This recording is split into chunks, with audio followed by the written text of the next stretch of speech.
a sound too sharp, too violent to belong in a schoolyard. Pop. At first, some thought it was fireworks. Others thought maybe a car backfiring in the distance. But then another, louder, closer, and then the screaming started. The schoolyard turned into a battlefield in seconds. Shoes pounded against asphalt. Bags were abandoned. A girl tripped and was dragged by her friend as bodies scattered in every direction. Windows slammed shut. Doors locked. Somewhere above them, high on the rooftop, a shadow shifted. Calm, unhurried, watching chaos unfold like he'd been waiting for this exact moment. He raised the weapon again and pulled the trigger. Another life was stolen before anyone could even process the horror. This wasn't random. This wasn't reckless.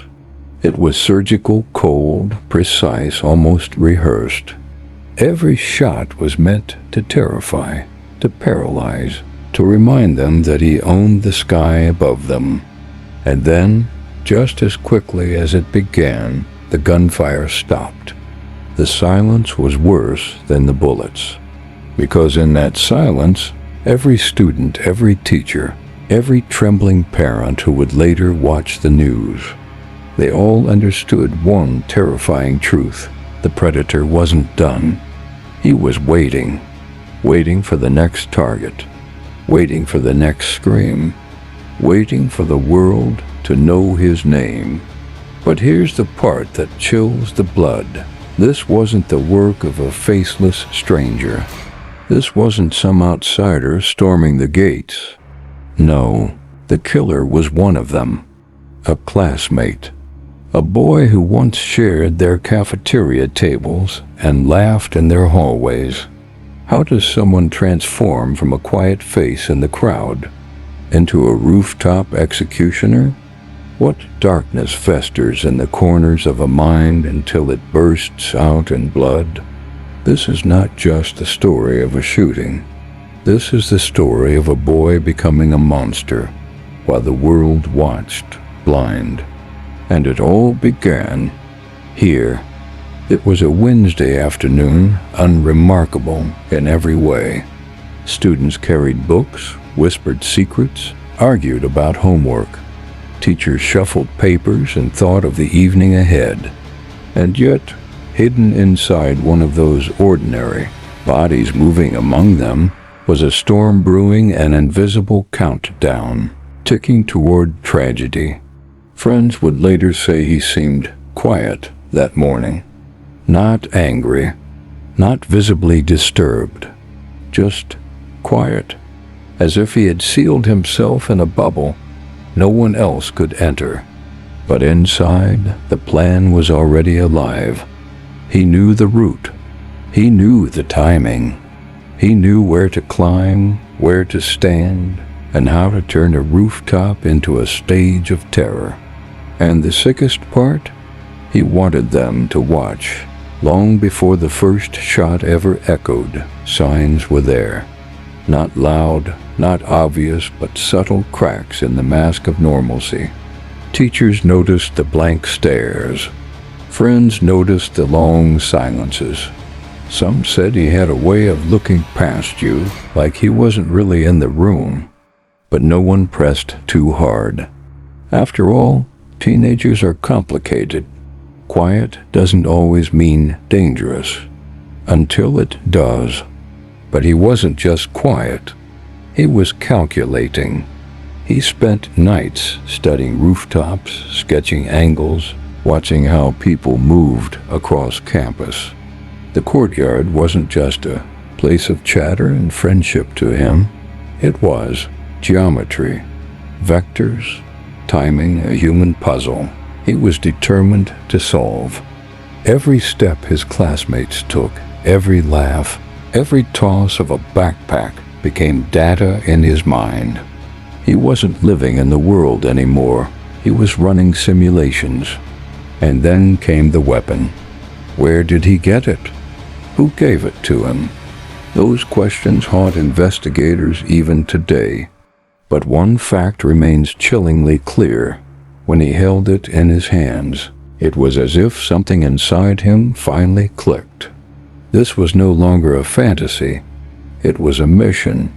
He walked the halls with the rest of them, sat in classrooms under fluorescent lights, pretended to take notes, nodded when spoken to, but his mind was already on the roof, already calculating wind speed, already imagining screams, already picturing blood staining the same concrete where he had once played basketball as a kid. What kind of mind does that? It's a question investigators, psychologists, and grieving parents will wrestle with for years. But in that moment, in those final hours before the shooting, the answer was terrifyingly simple. The mind of someone who had decided the world below didn't deserve to walk unafraid. That day, the campus buzzed with life. A group of girls laughed about a TikTok video. A boy sprinted across the courtyard late for class. A teacher stood by the window, sipping coffee, thinking about groceries. Ordinary life, ordinary people, and all of them unaware that above them, crouched in silence, a predator watched. His finger traced the trigger. His eyes locked on the moving dots below students he had grown up with, now reduced to targets in his twisted calculation. And then crack. The shot that shattered innocence. The moment ordinary life became history. The bullet struck. A body collapsed. And in a single heartbeat, the sound of laughter was drowned by screams. Students scattered. Books fell. Phones clattered against the pavement as the courtyard became a storm of chaos. Some ran for cover, others froze in place, eyes wide, minds struggling to process what had just happened. But above it all, the shooter didn't move. He was calm, too calm, like an artist stepping back from his canvas, admiring the first stroke of paint. To him, this wasn't panic, it was proof. Proof that his calculations had been perfect, his silence absolute, his power undeniable. The rooftop had made him a god, and gods in his mind didn't flinch. By the time police stormed the building, he was already gone.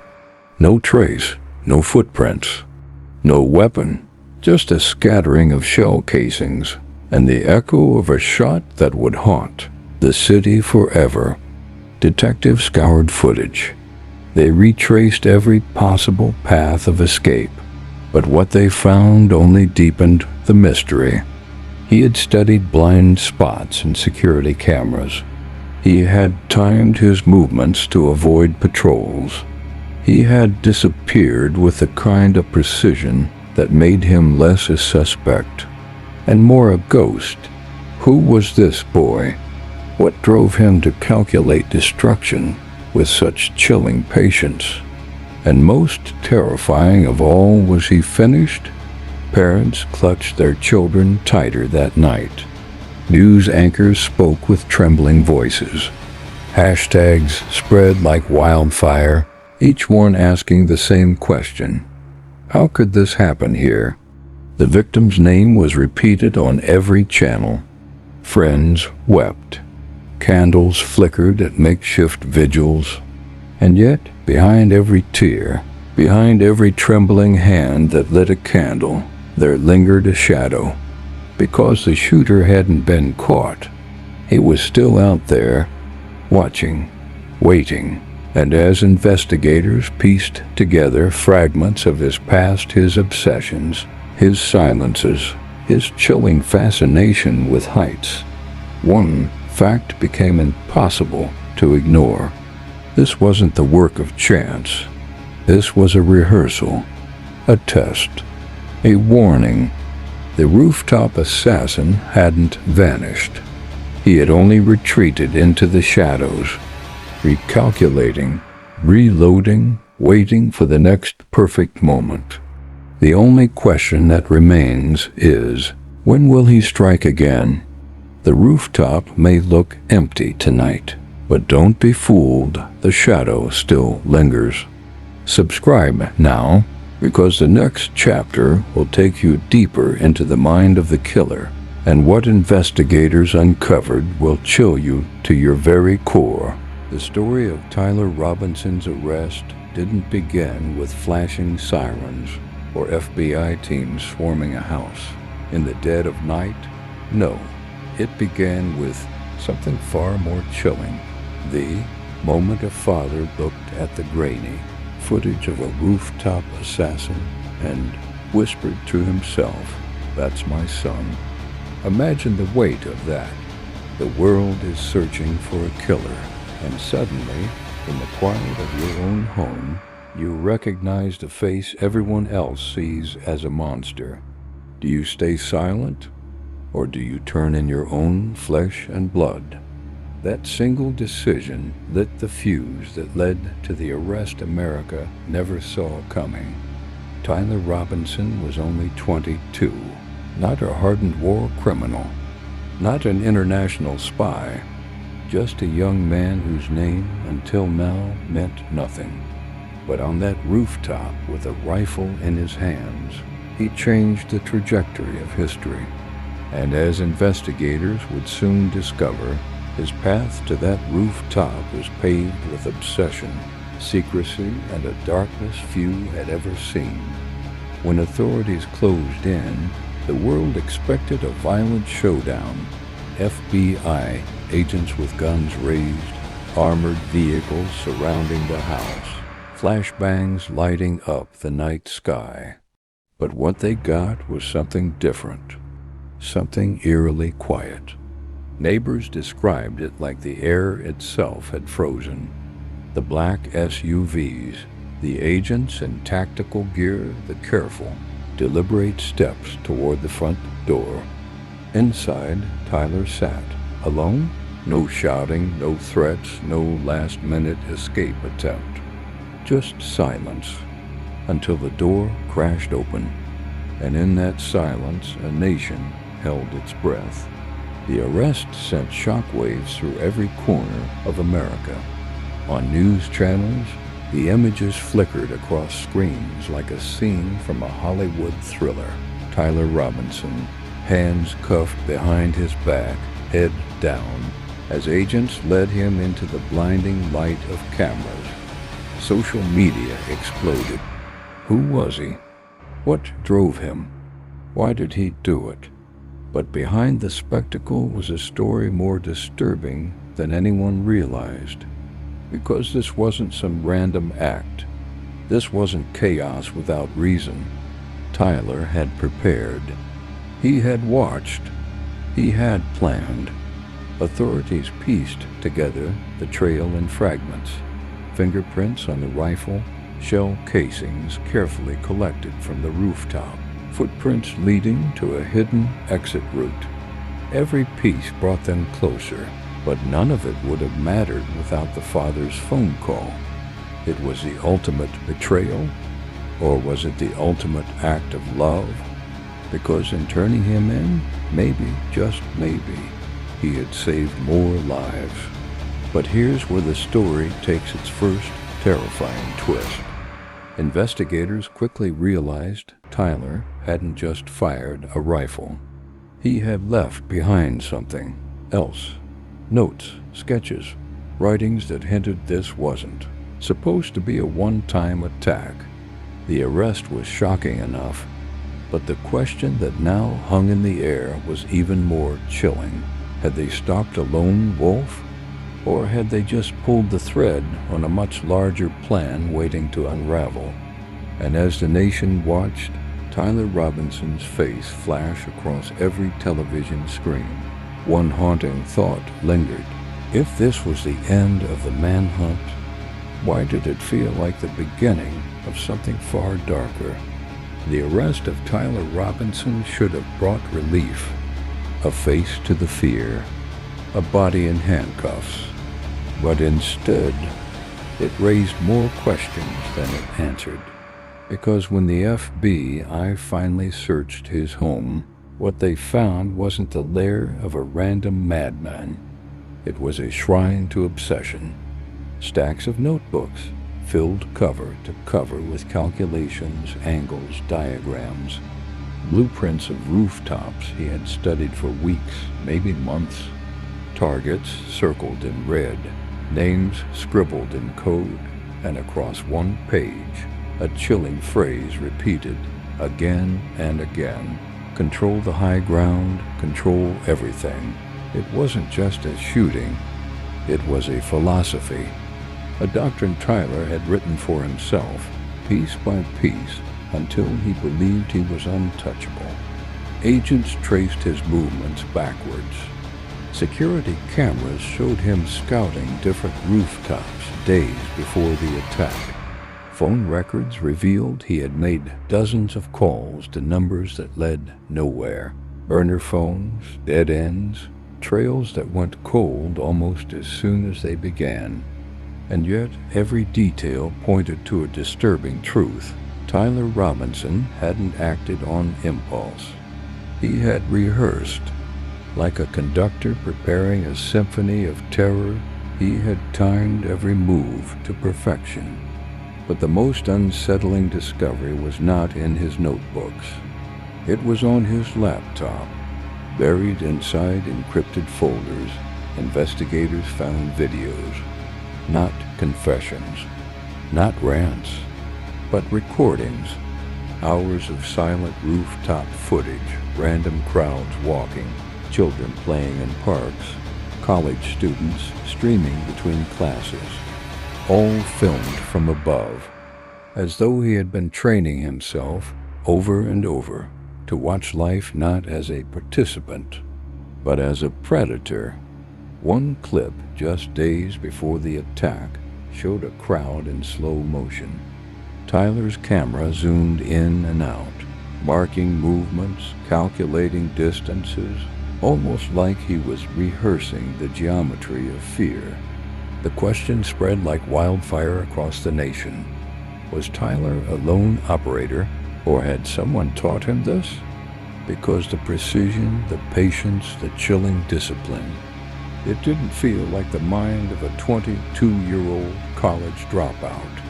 It felt military, tactical, trained, and whispers began to grow louder. Was there someone else out there? Someone who had trained him? Someone still waiting in the shadows, ready to finish what he had started? Even more disturbing were the whispers that came from his neighbors.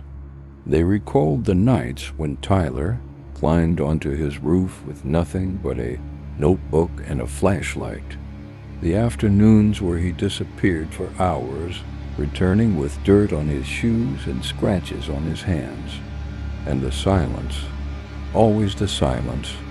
One neighbor described it perfectly. It was like he lived in the same world as us, but he wasn't really part of it. And then came the bombshell. As investigators dug deeper, they found evidence Tyler had recently purchased a second rifle, a weapon that had not yet been recovered, which led to the most terrifying possibility of all. If Tyler Robinson hadn't acted alone, who had the other gun? The arrest, the notebooks, the footage, the rifle, they were supposed to give closure. But instead, they opened the door to a darker, more haunting reality. Because if there was one thing everyone could agree on, it was this. Tyler Robinson may have been captured, but the rooftop was still haunted. Tyler Robinson sat behind bars. The cuffs clinked, the cameras flashed, and the headlines screamed. The rooftop assassin has been caught. But inside those interrogation rooms, the story was far from over. Because when agents asked him why he did it, Tyler only smiled. Not with joy, not with pride, but with something darker. Like a man who believed he knew something no one else did. Theories swirled faster than the truth could keep up. Some said it was politics, an attempt to silence a rising voice. Others claimed it was personal, a grudge against power, fame, or the system itself. But the one thread investigators couldn't ignore was Tyler's obsession with control. Every note in his journals, every scribble in the margins, every rooftop sketch carried the same theme. If you can see everything, you can decide everything. It was less a motive and more a manifesto. But the real nightmare came when agents unlocked his encrypted phone. Inside were maps, detailed overlays of rooftops, not just in his city, but across 3 different states. Public buildings, stadiums, government offices. Tyler Robinson hadn't been planning just one shot. He had been planning a campaign. One strike after another, each one calculated to spread chaos, terror, and doubt. And worse, some of those maps had red circles not drawn by Tyler's hand. The handwriting was different, sharper, more disciplined, which meant only one thing: someone else had been working with him. Suddenly, the fear that gripped the nation wasn't about what Tyler had done. It was about what might come next. Because if the rooftop assassin was only the face of the plan, then who was the mind, and where were they now? Meanwhile, the public cracked under the weight of the revelation. Parents looked up at school roofs with suspicion. Concert goers scanned skylines instead of stages, and politicians demanded answers no one could yet give. The arrest of Tyler Robinson was supposed to close the case. Instead, it opened a wound that bled into every headline, every conversation, every shadow cast by every building across America. Investigators are still combing through every notebook, every video, every scrap of Tyler's digital footprint. They believe the next clue is buried in his final encrypted file, a file so deeply hidden it has taken weeks just to begin unlocking. And what's inside that file remains the nation's most guarded secret, because some agents whisper it could contain names. Others fear it holds dates. And the boldest theory? That it's not a record at all, but a countdown. So the question remains, was Tyler Robinson a lone wolf broken by obsession, or the first domino in a plan that is only just beginning to unfold? No one can say for sure, not yet, but one thing is undeniable. The rooftop is no longer just a place of shelter. It is a place of fear, a place where shadows move when no one is watching, a place where Tyler Robinson may have fired the first shot, but not the last. The rooftop assassin is behind bars, but the shadow he left behind still stretches across America. What lies in that final encrypted file? Who was helping him? And is the real mastermind still out there, watching, waiting, planning the next strike? The answers are coming, and you won't want to miss what happens when the truth finally breaks. Subscribe now, because the story is far from over.